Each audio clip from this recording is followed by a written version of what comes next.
warahmatullahi wabarakatuh dan salam sejahtera. Baiklah murid-murid, hari ini kita akan sambung pelajaran kita dalam mata pelajaran Sejarah Tahun 4. Hari ini kita akan sambung lagi unit 8, Tokoh Terbilang Kesultanan Melayu Melaka.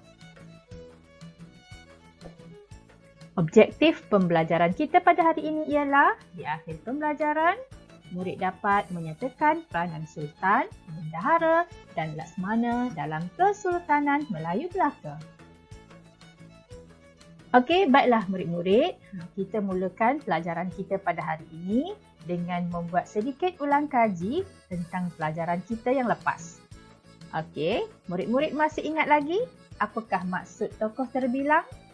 Cuba murid-murid nyatakan apakah maksud tokoh terbilang.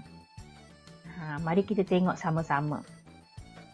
Okey, tokoh terbilang merupakan individu yang dihormati dan disanjungi oleh masyarakat.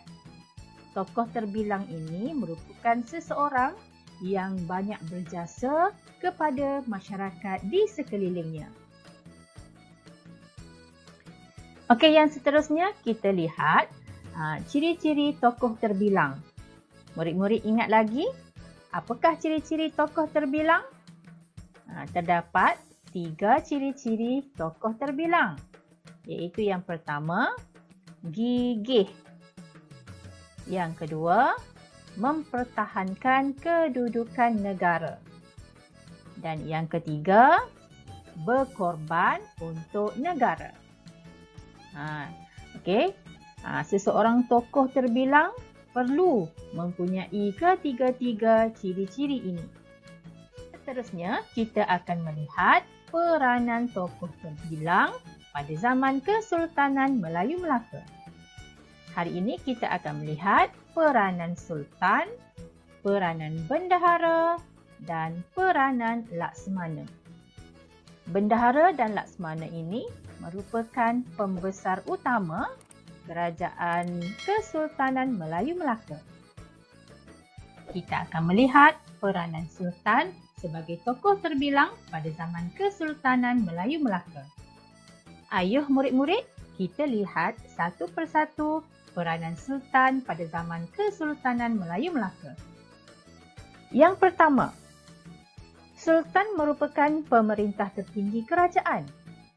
Baginda dibantu oleh Bendahara dan Laksmana yang merupakan pembesar utama Kerajaan Kesultanan Melayu Melaka. Yang kedua, Sultan menjadi lambang perpaduan dalam masyarakat Melaka.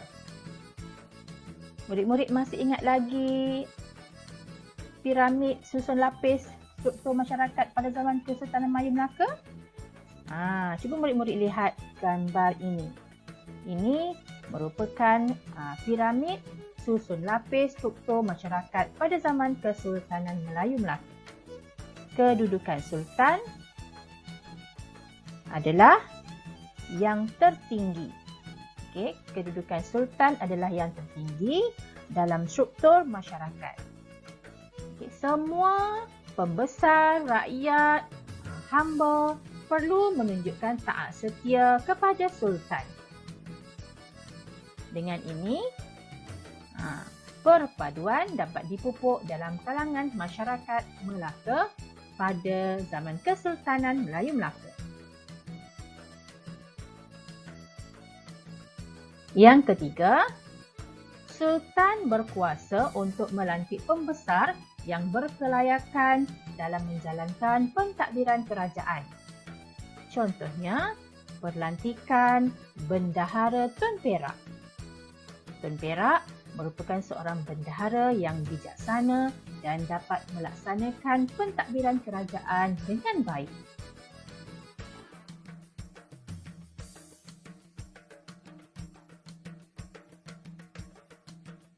Peranan Sultan yang keempat ialah Sultan menjalinkan hubungan diplomatik dengan kerajaan lain. hubungan diplomatik dengan kerajaan lain seperti dengan kerajaan China, dengan kerajaan India dan beberapa kerajaan lain di Kepulauan Melayu pada ketika itu ditentukan oleh Sultan.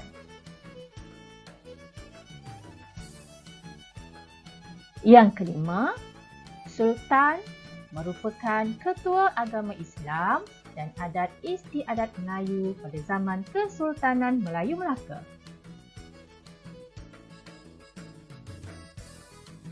Yang keenam, Sultan mengetuai Angkatan Tentera Melaka bagi meluaskan jajahan takluknya. Yang ketujuh, Sultan menerima kunjungan pedagang asing ke Melaka. Peranan Sultan yang sangat baik pada zaman Kesultanan Melayu Melaka telah menyebabkan Melaka muncul sebagai sebuah pusat perdagangan yang terkenal dan dihormati oleh kerajaan lain. Hal ini telah menyebabkan terdapat ramai pedagang asing yang datang berkunjung ke Melaka dan menjalankan aktiviti perdagangan. Hal ini telah menyebabkan Melaka muncul sebagai sebuah pusat perdagangan yang terkenal pada waktu itu. Okey, yang ke-8, Sultan akan sentiasa memastikan keselamatan dan keamanan Melaka terpelihara. Keselamatan dan keamanan ini sangat penting dan sangat dititik beratkan kerana Sultan hendak memastikan rakyat berada dalam keadaan selamat dan semua pengunjung ataupun pedagang yang datang untuk berdagang di Melaka dapat menjalankan aktiviti perdagangan dengan aman dan selamat tanpa sebarang ancaman. Okey, baiklah murid-murid. Kita telah melihat 8 peranan Sultan sebagai tokoh terbilang pada zaman Kesultanan Melayu Melaka. Seterusnya, kita akan melihat peranan bendahara sebagai tokoh terbilang pada zaman Kesultanan Melayu Melaka. Okey, seterusnya kita akan melihat peranan bendahara sebagai tokoh terbilang pada zaman Kesultanan Melayu Melaka. Okey. Yang pertama, bendahara menjadi penasihat sultan dalam urusan pentadbiran kerajaan. Pada kebiasaannya, sultan akan mendapatkan nasihat daripada bendahara sebelum membuat keputusan ataupun sebelum mengeluarkan titah perintah baginda dalam urusan pentadbiran kerajaan.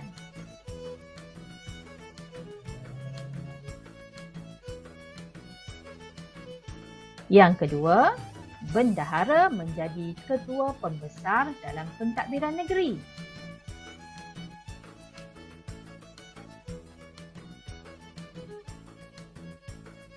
Peranan bendahara yang ketiga ialah menjadi pembantu sultan dalam mengembangkan agama Islam. Pada waktu itu, agama Islam baru sahaja bertapak di bumi Melaka. Jadi, bendahara menjadi pembantu sultan. Bendahara ini memainkan peranan untuk membantu sultan dalam mengembangkan agama Islam dalam kalangan rakyat Melaka pada waktu itu.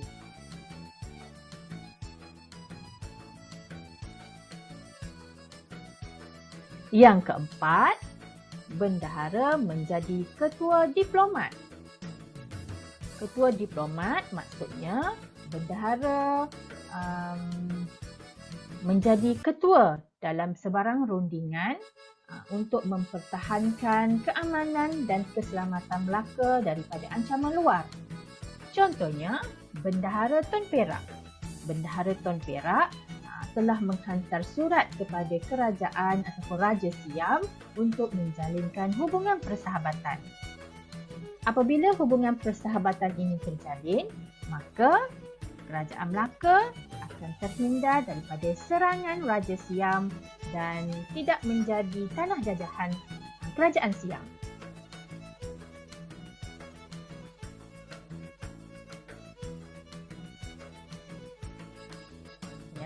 bendahara juga menjadi ketua hakim.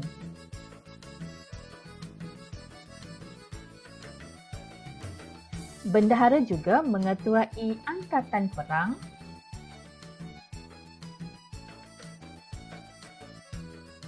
dan seterusnya bendahara menjadi pemangku sultan semasa Sultan Gering atau sultan berada di luar negara. Apa maksud pemangku sultan? Pemangku sultan ini ialah bendahara menjalankan tugas-tugas sultan buat sementara waktu. Okey, sementara waktu. Maksudnya apabila Sultan Gering, Gering tu maksudnya apa? Gering itu bahasa istana, maksudnya sakit. Okey, apabila Sultan Gering ataupun berada di luar negara, maka bendahara akan mengambil alih tugas-tugas sultan buat sementara waktu. Itulah maksud pemangku sultan.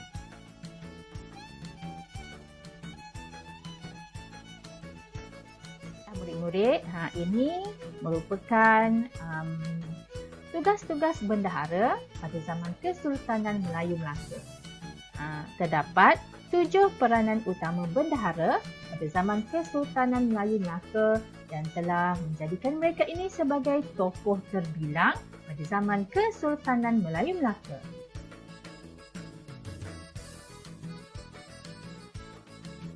Seterusnya, kita hendak melihat peranan tokoh terbilang Laksmana. Yang pertama, Laksmana mengetuai Angkatan Laut Melaka dalam melakukan serangan.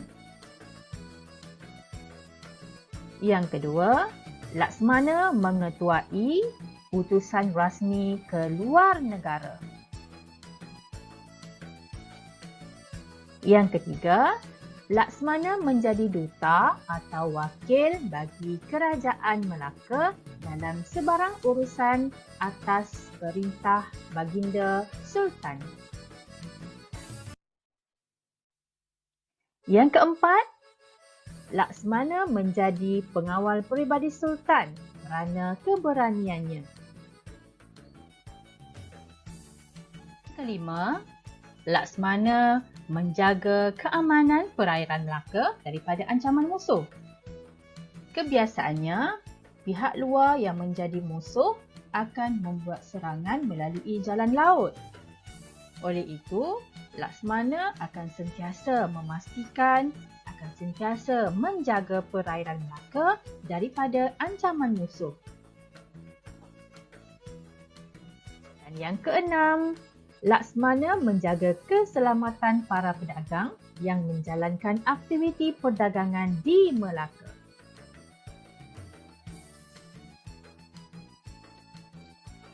Okey murid-murid, ini merupakan 6 peranan Laksmana yang utama pada zaman Kesultanan Melayu Melaka.